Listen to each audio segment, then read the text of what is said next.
Hey everyone, it's Zach from Zach Green's Reptiles. It's been a little while since I've done a video. I didn't want to do one just to do one. I want to actually have a point on making a video.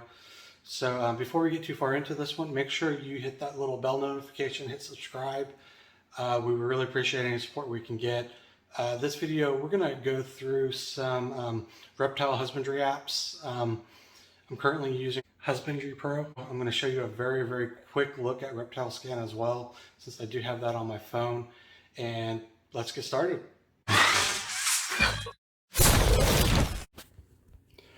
Alright guys, as you can see on my phone, I've got two apps. One is Husbandry Pro, the other is Reptile Scan. I used to use Reptile Scan a while back, and I'll open it up real quick just to kind of show you what it is. You've got your activity, your My Reptiles. It's supposed to have a little photo on the side. As you see, they're populating. It really kind of lags, so it's really slow. Needs feed, hungry. I don't know really what the difference between those two are.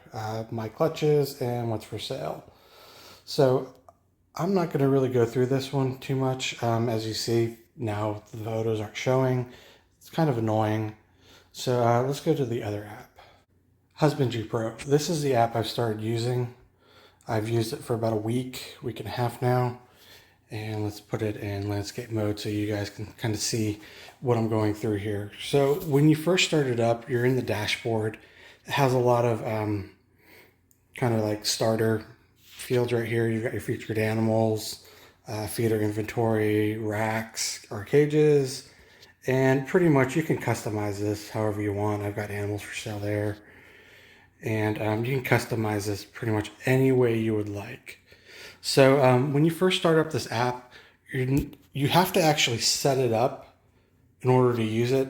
So if you click the three little lines here, let's go to settings, click on settings, and click on animal settings.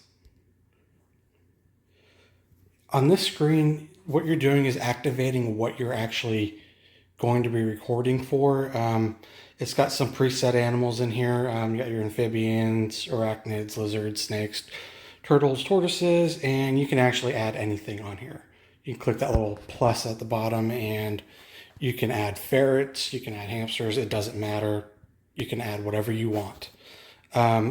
If you don't see your, let's say you're using snakes, you don't see the species you're working with, you can hit plus custom and you can create your own. The ones that are automatically in the program have all the morphs already into it. This one for bloods and short-tailed pythons, it's one category.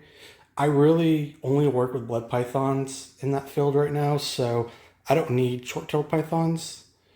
So what I did was I created my own blood pythons, Python Brongersmi, and if I hit default, these are all the genes that I've added into this.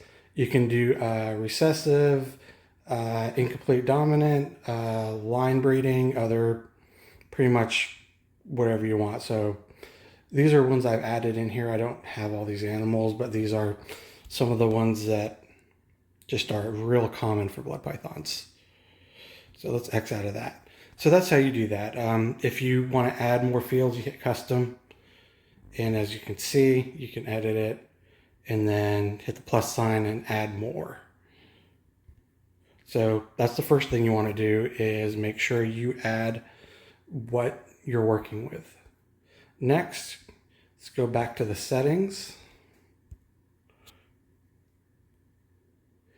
And we're going to go under activity settings. So let's click on activity settings. And these are the activities that you're going to want to record. So anything that you're going to use, you want to turn it on. So let's say feeding, I turned it off. Feeding, I turned it back on. 0 means that's going to be the default setting.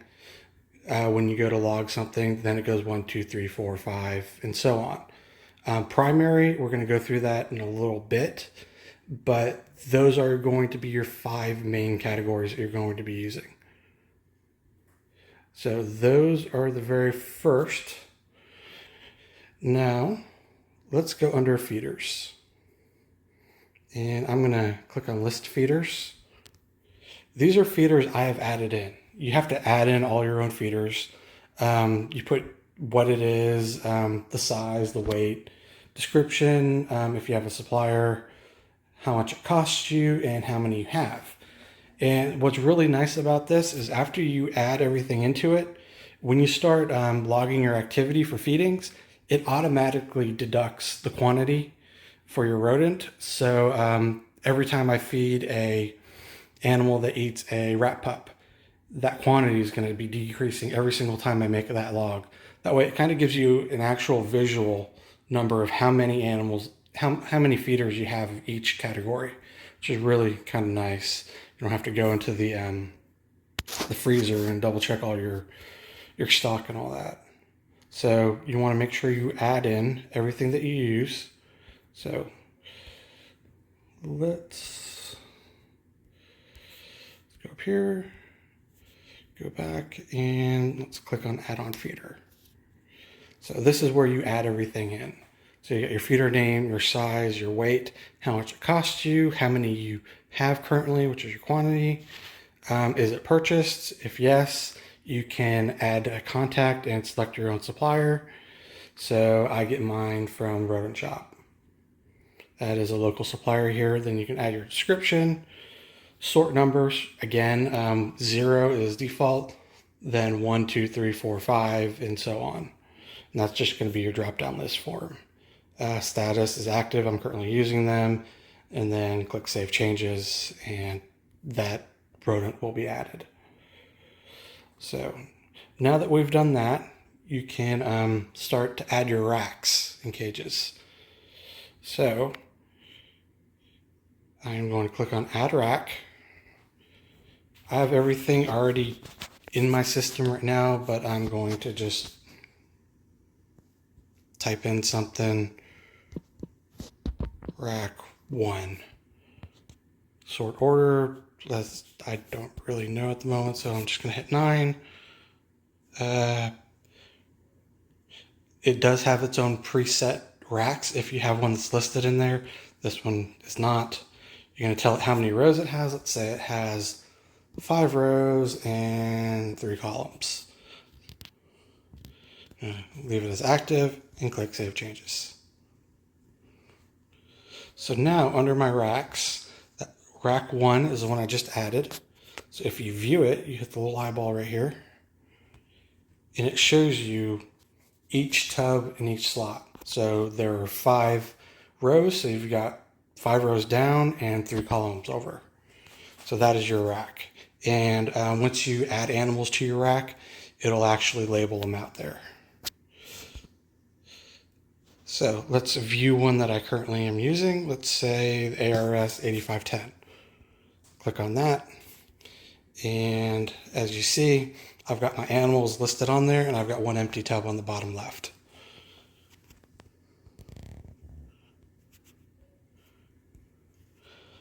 So that is your racks. Now let's go to your animals. I'm going to click on Add Animal. Right here is where you add your animal. So where I said 0, 1, 2, 3, 4, 5, I've got blood pythons at 0, so it automatically selects it. If you click on it, you can select any animal that you have enabled on that animal settings screen. You type in your animal ID, animal name, what it's feeding on. So here's your list. 0, 1, 2, 3, 4, 5. So 0 would be rat pups. 1 would be small rats, medium rats, large rats, adult mice. So then you select what you need there. Feeding interval. How many days in between feedings? Then if you click on show notifications, it'll give you a notification on your dashboard when that animal is due to be fed. You've got your basic information, the sex, male, female, unspecified, animal descriptor. That's just a description of the animal. Status, it is active. You can do active, on hold, or archived. Once you do archived, you can no longer edit the animal. Genetics, this is where the on that animal setting screen that I had. So if I start typing in matrix, there it is. I just select matrix and it adds that gene. So it also has golden eye. Type in G, it automatically auto-populates, and there it is. Did I produce it or did I acquire it? The date of birth, the sire, and the dame. You do have to have those animals in your system in order to select them. If you click acquired, it'll ask you what date you acquired it, the dam genetics, the sire genetics, supplier. So if you can select who you purchased it from and add their contact information in here, how much you paid, location. That is going to be the location of the rack that it's going in or cage. So if I click on that, let's say we added it to the new rack that we just added, rack 1. And then it pulls this up, and let's say it is the first tub on the first row on the first column. And there it goes.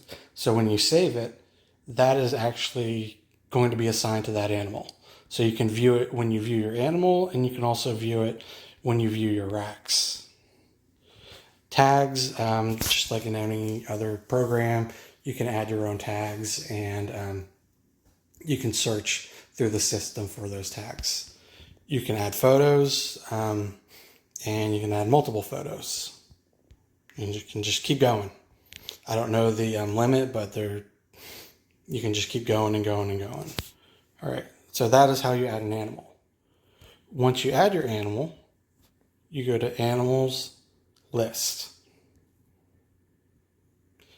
And here is a list of all of your animals. I've got 2 pages worth right now. I am still editing, adding stuff into here to do multi-generation lineages. But there you go. So as you see, you got your animal ID, your animal name, what type it is, male, female, your descriptor, date of birth. If it's a featured animal, it's going to be listed on your dashboard. And I'll show you there in a second. So that is the list of animals. So now when I go to my dashboard, scroll down, featured animals, and those are the animals I have featured.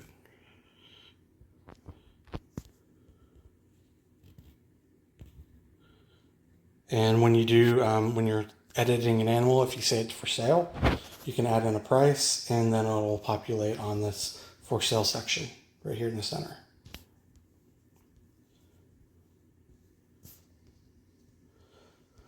All right, let's see what else would be useful on here. Incubation. So when you add the, when you do on your animal that it's reproduced, if it's for eggs, it'll start asking you the information for it, and tells you how many good eggs, how many bad, fill in your hatch date, your estimated hatch date is what that is, and it'll populate here. And then once they hatch, you can have it automatically convert to animals. That way it goes from eggs straight to animals, and you don't have to enter in every single one. So that's really nice as well. Let's go back to animals, say list. So I'm going to show you the information that it shows on here. So let's do Gossamer.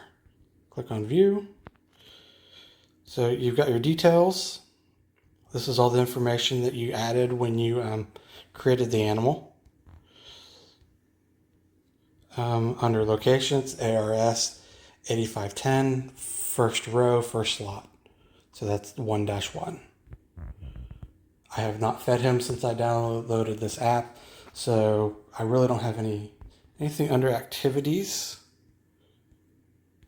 for him right now. Notes, I don't have anything under notes, and photos. I have not added his photo on here yet. So let's go to one that I actually did do. Let's say Dottie. Let's view that one.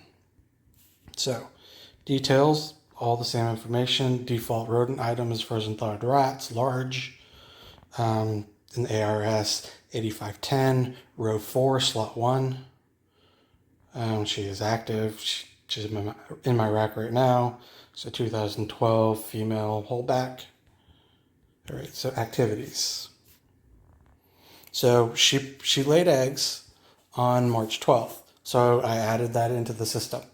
And when I was under incubation, that was the clutch that you saw that's actually in the incubator. And since then, she has fed twice. I accidentally recorded it twice, it looks like. But feeding March 22nd, 2021, frozen thawed large rat. Feeding March 30th, 2021, large rat. So she ate twice since she laid eggs. If I have any notes, it'll say she was a holdback from Phoenix, bred to Bliss in 2012. Photos. This is the stock image that I uploaded for her. So that is Dottie. You can export your sheets. So if I click export, you can create your own. Let's see if it pulls up real quick. There it goes. It gives your recent activity, information, animal data, and photo of the animal. So on this one, this is something that you also have to create yourself. It gives you a template and then you add in what information you want on here. So in order to do that, let's go back. And we're going to go down. We're going to go to utilities. And that is animal information sheet. So that is the design that I currently have. If I click design to edit it, you add your logo, you add your information, activities that you want listed on there. So you can deactivate and activate whichever ones you want. Under animal data, you can, same thing, activate and deactivate what you want. And then right here will be the photo on the right hand side. So that's how you modify that. Go back.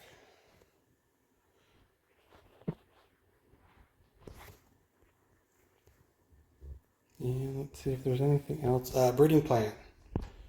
Clicked on that. I'm going to click on this to show you what I have listed.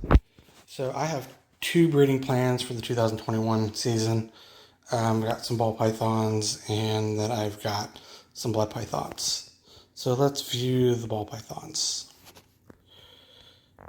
So under ball pythons, I have 2 pairings that I plan to do. You select your male, then your female, it already tells you anytime you add activity, what that activity is, and it lists it in the screen. So I've paired, let's say, the possible pastel super stripe bred to an Enchi pinstripe. It shows that there has been a pairing and they've copulated already. So let's go back to the dashboard. Dashboard. All right. Now, if you hit the this little icon down at the bottom right-hand side, this is your QR scanner. So let's click on that. And as you can see, it pulls up the camera.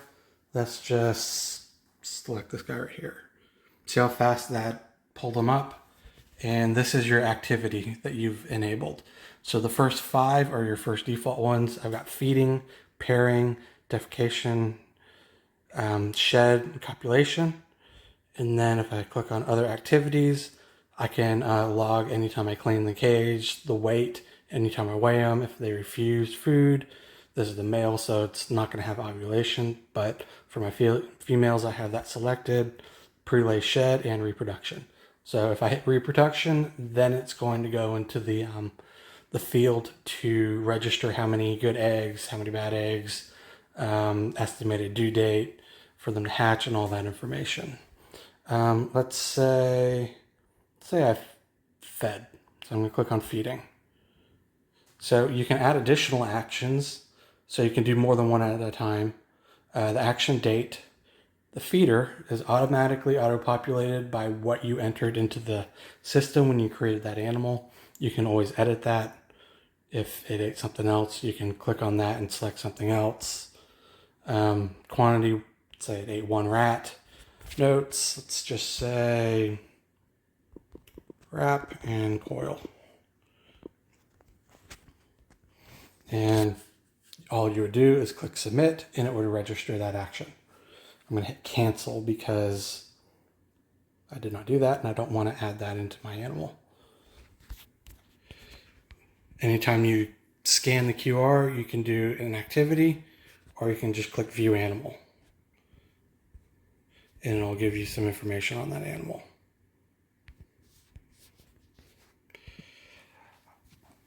Hope you've enjoyed this video. I'm still kind of learning through it, and I figured I'd share what I know already. If you've got any questions, feel free to contact me. My email is Zach, Z-A-C-K, at zgreptiles.com. Facebook is facebook.com/zgreptiles. I also have Instagram, and I'll link all that information below. I'll also post a link below of this app where you can download it on your your computer. It is a web-based app on the computer, but there is an app for Apple and Android. Be sure to like this video, comment below, subscribe to the channel, and we will see you next time.